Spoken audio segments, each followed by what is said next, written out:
जो अभी अभी गया है धोखेबाज। सेकंड नंबर का नेता था समाजवादी पार्टी में, लेकिन पद जरूरी नहीं है।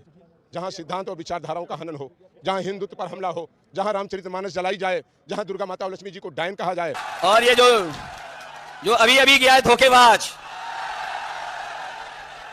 उसकी खासियत है, जो अभी अभी धोखेबाज गया उसकी एक बहुत अच्छी खासियत है कि वो जहां जाता है वहीं गड्ढा खोदता है।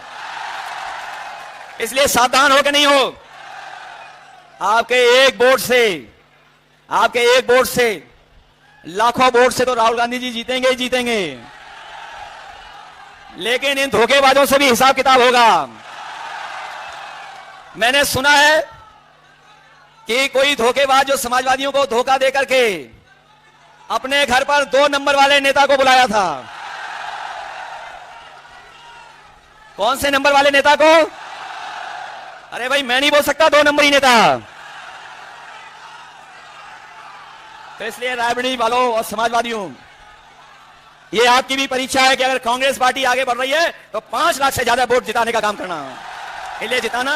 यही निवेदन, यही अपील करने आया हूं। मैं बहुत बहुत बधाई देता हूं अपने कार्यकर्ता नेताओं का, जिन्होंने ऐतिहासिक कार्यक्रम किया है। वहीं हमारी पार्टी के जितने भी नेता बैठे हैं, विधायक, पदाधिकारी, सांसद और जो संगठन के लोग हैं, मैं उनका भी धन्यवाद देता हूं। मुझे उम्मीद है, भरोसा है कि जिस दिन वोट आप डालेंगे, एक एक वोट कांग्रेस पार्टी के पक्ष में डाल करके इतिहास बनाने का काम करना। आप सबको बहुत बहुत धन्यवाद और बहुत बहुत बधाई देता हूं। हम सिद्धांतों और विचारों पर आज आदरणीय भारत के गृह मंत्री जी को मैं धन्यवाद देता हूं कि वो जिस दिन हमारे घर पर कृपा पूर्वक आए थे और उनसे लगभग 1 घंटे की वार्ता में ही हमने ये मन बना लिया था कि अब मनोज पांडे आने वाला दिन सनातन के लिए, भगवान प्रभु राम के कदमों पर, उनके बनाए रास्ते पर, गरीब, कमजोर, दलित और किसानों को सम्मान दिलाने के लिए, अब भारत को तीसरी आर्थिक मजबूत व्यवस्था में लाने के लिए जीवन अपना अर्पण करेंगे।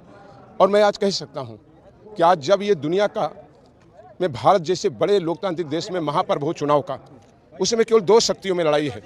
एक केवल कुर्सी के लिए लड़ रहा है, तो आज भारत के प्रधानमंत्री, भारत के गृह मंत्री और उत्तर प्रदेश के मुख्यमंत्री आज लड़ाई लड़ रहे हैं किसानों को कैसे उनके और उत्पादन का मूल्य दिया जाए, नौजवान कैसे और रोजगार में लग सकें, कैसे और गरीबी दूर हो, भारत आर्थिक रूप से कैसे और संपन्न हो सके। लड़ाई 2 विचारधाराओं में है। एक विचारधारा, कोई सिद्धांत नहीं है, कोई विचारधारा नहीं है, वोट से वोट तक केवल दोस्ती रखती है।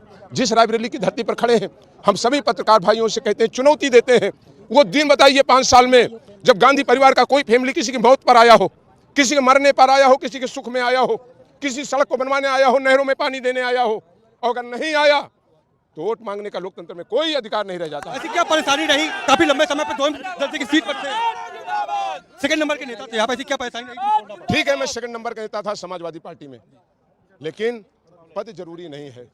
जहां सिद्धांत और विचारधाराओं का हनन हो, जहां हिंदुत्व पर हमला हो, जहां रामचरितमानस जलाई जाए, जहां दुर्गा माता और लक्ष्मी जी को डायन कहा जाए, ऐसे पद और प्रतिष्ठा को मनोज पांडे लात मारने का काम करते हैं। जीवन रहे न रहे, राजनीति रहे न रहे, गरीब, कमजोर, किसान और क्षेत्र से कोई समझौता नहीं कर सकते।